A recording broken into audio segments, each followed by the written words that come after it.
سنتے ہیں چند لمحوں کے لیے ہمارے اندر حب الوطنی کا جذبہ جاگتا ہے، اور پھر جو ہی ہم اس پنڈال سے باہر نکلتے ہیں تو حب الوطنی کا جذبہ جو وہی ختم ہو جاتا ہے۔ تو کیا اس طرح سے ہم اس آزادی کی قیمت ادا کر سکتے ہیں؟ کیا اس کا حق جو وہ ادا کر سکتے ہیں؟ ابھی جو ہم یہاں جو بہت ساری تقاریر ہو رہی ہیں کہ ہمارے اسلاف نے بہت ساری قربانیاں دے کر اس آزادی کو حاصل کیا، اور اس میں کوئی شک نہیں، کوئی دوسری رائے نہیں ہے کہ آزادی جو ہے وہ اس دنیا میں سب سے بڑی نعمت ہے، اور اللہ تعالیٰ نے جو ہمیں یہ پاکستان دیا، یہ ایک تحفے کی شکل میں جو ہمیں اللہ تعالیٰ نے نوازا، اور ہمارے بزرگوں نے، ہمارے بڑوں نے اپنی جان پر کھیل کر اس خطے کو جو حاصل کیا۔ جو تحریک پاکستان میں جن لوگوں نے حصہ لیا وہ آج اس دنیا میں نہیں ہے، اور پاکستان کے بننے کے ساتھ جو لوگ اس دنیا میں آئے، جنہوں نے جنم لیا، وہ آج بہت بوڑھے ہو چکے ہیں۔ آج اگر اس ملک کی باغ ڈور جو ہے وہ کسی کے ہاتھوں میں ہے تو وہ ہم ہیں، وہ آپ لوگ ہیں۔ تو ہم نے دیکھنا یہ ہے کہ وہ آزادی جو کہ انتہائی قیمتی ہے، جو کہ بہت قربانیوں کے بعد ہم نے حاصل کی، کیا ہم اس قابل ہیں کہ ہم اس کی قدر کر سکیں؟ کیا اس وقت واقعی ہم آزاد ہیں؟ آزادی کے جو معنی ہے کہ ہر فیصلہ جو ہم اپنی مرضی کے ساتھ کریں، ہمیں بات کرنے کی آزادی ہو، اور ملکی سطح پر ہم اپنی پالیسیز جو ہے وہ اپنی مرضی کے ساتھ بنائیں، آزادی کے ساتھ بنائیں۔ تو کیا ایسا آج ہو رہا ہے؟ کیا واقعی ہماری پالیسیز جو ہیں وہ ہماری مرضی کے مطابق بنتی ہیں؟ کیا ہمیں ہر بات کہنے کی آزادی ہے؟ کیا ہم اپنی مرضی کے ساتھ زندگی گزار رہے ہیں؟ یہ لمحہ ہے یہ سوچنے کا، یہ 14 اگست وہ دن ہے کہ جہاں ہم یہ سوچیں کہ کیا واقعی آج ہم آزاد ہیں؟ کیا آج ہم IMF کے قرضوں میں جکڑے ہوئے نہیں ہیں؟ کیا ہم جو ورلڈ بینک ہے اس سے ہم قرضہ نہیں مانگتے؟ آپ جو ملکی حالات دیکھتے ہیں، ہمارا پورا ملک، ہمارے حکمران جو ہے وہ ترس رہے ہوتے ہیں کہ کہیں سے ہمیں IMF کی ایک قسط مل جائے تو ہم ملک کو چلا سکیں، ہم تنہائی جو ہے نا وہ دے سکیں۔ تو ہم اس سٹیج پر آ کر کھڑے ہو چکے ہیں کہ جہاں ہم پر ہزاروں ڈالرز کا قرضہ ہے، بلکہ لاکھوں ڈالرز کا قرضہ ہے، ٹریلینز میں قرضہ جو ہے نا بڑھ چکا ہے، اور ہم اپنی پالیسیز جو ہے اپنی مرضی کے ساتھ نہیں بنا سکتے۔ ہمیں ڈکٹیشن جو ہے وہ IMF کی طرف سے آتی ہے۔ IMF بینک جو ہے وہ ہمیں کہتا ہے کہ بجلی کا بل اتنا زیادہ کر دے، اور ہمیں کرنا پڑتا ہے۔ IMF کہتا ہے کہ یہ ٹیکس لگا دے، ہمیں وہ ٹیکس لگانا پڑتا ہے۔ ہماری قوم جو ہے وہ اس مہنگائی کے ساتھ، مہنگائی کی وجہ سے بلک رہی ہے، لیکن ہم مجبور ہیں، ہماری حکومت مجبور ہے، وہ مہنگائی کیے بغیر نہیں رہ سکتی۔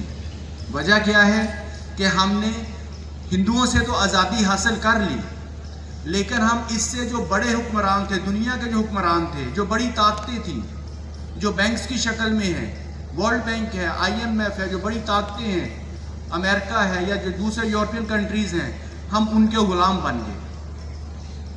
آج غلامی اس طرح سے نہیں ہے کہ کوئی غیر ملکی حکمران جو ہے وہ آ کر اس ملک کو سنبھال لے اور حکمران بن جائے۔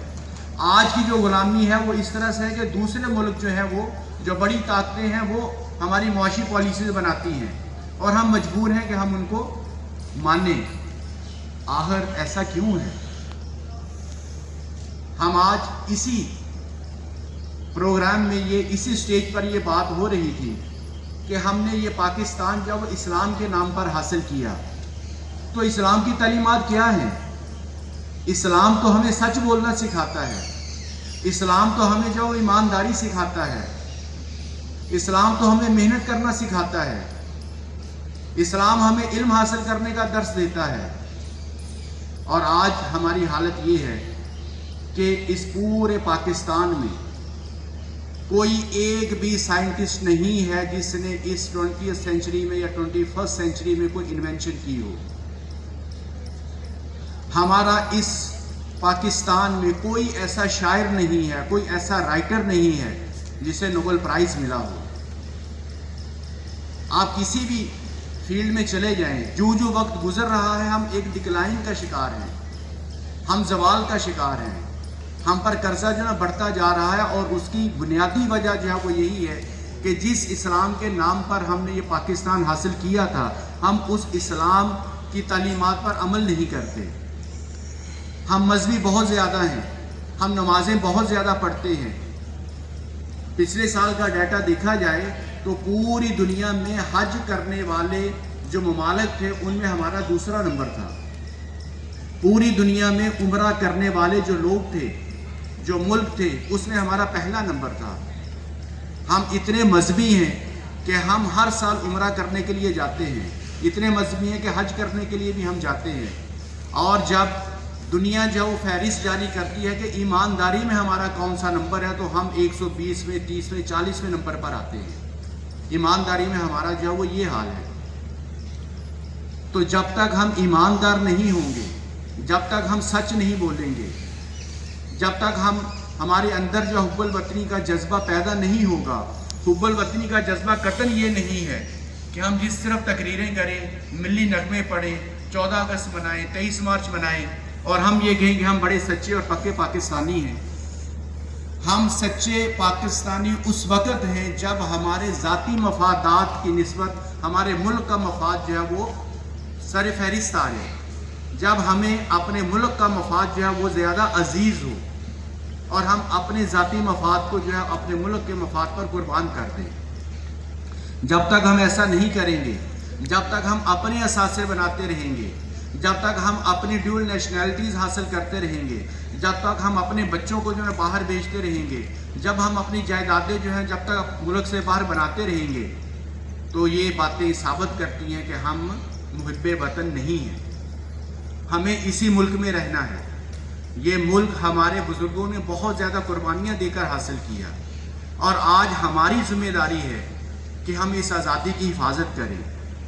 आज़ादी हासिल कर लेने से मेरा ख्याल ये है कि आज़ादी की हिफाजत करना ज़्यादा मुश्किल काम है और आज हमें इस बात की ज़रूरत है कि हम इस आज़ादी की हिफाजत करें। और ये आज़ादी की हिफाजत करना सिर्फ फ़ौज का काम नहीं है, ये सिर्फ हुक्मरानों का काम नहीं है, बल्कि यहाँ पाकिस्तान में रहने वाले हर फर्द का ये फ़र्ज़ है, उसकी ज़िम्मेदारी है कि वो अपने मफादात पर, मुल्की मफादात को तरजीह दे। वो अगर किसी बड़े ओहदे पर है तो करप्शन ना करे, और अगर हमें किसी सियासी किसी भी ये सरकारी महकमे में काम है तो हम रिश्वत देकर वो काम ना करवाएं। क्या रिश्वत या करप्शन या वो सिर्फ ये पुलिस वाले करते हैं? क्या ये टैक्स लेने वाले करते हैं? नहीं, हमें यहाँ रुक कर सोचना चाहिए कि ये जो करप्शन है ये हम सब के अंदर है और हम ज़रूरत के वक़्त और अक्सर औक़ात तो बग़ैर ज़रूरत के भी हम झूठ बोल लेते हैं और बेईमानी करते हैं। तो आज जो 14 अगस्त है, जो हम यौम आज़ादी मना रहे हैं, आइए इस बात का अहद करें कि हम अपने मफादात को मुल्की मफादात पर तरजीह नहीं देंगे। हमारे लिए हमारा मुल्क जो है वो सबसे ज़्यादा अहम होगा। हम इस बात का अहद करते हैं कि आज के बाद हम झूठ नहीं बोलेंगे, हम बेईमानी नहीं करेंगे। आज हम इस बात का अहद करते हैं कि हम ज़्यादा से ज़्यादा तालीम हासिल करेंगे, हम साइंस और टेक्नोलॉजी में आगे बढ़ेंगे। हमारे नौजवान जो हैं वो हर एक के हाथ में जो है ना मोबाइल है और मोबाइल के बगैर हमें नींद नहीं आती। जिस दिन हम मोबाइल इस्तेमाल ना करें हमें खाना हज़म नहीं होता। लेकिन सवाल ये है कि क्या इस मोबाइल के जितनी भी टेक्नोलॉजी ने अब तक तरक्की की है, क्या पाकिस्तान का भी उसमें कोई हाथ है? क्या पाकिस्तान ने भी कोई मोबाइल ईजाद किया है? क्या पाकिस्तान ने भी कोई नेट के हवाले से कोई फैसिलिटीज़ दी हैं? ये सारी की सारी कंपनीज बाहर से आती हैं जो ये नेट हमें प्रोवाइड कर रही हैं। कंप्यूटर फील्ड में जितनी टेक्नोलॉजी ने आज तक तरक्की की है, क्या पाकिस्तान का उसमें हाथ है कोई? क्या पाकिस्तान जो है वो आज तक वो प्रोसेसर तैयार कर सका है?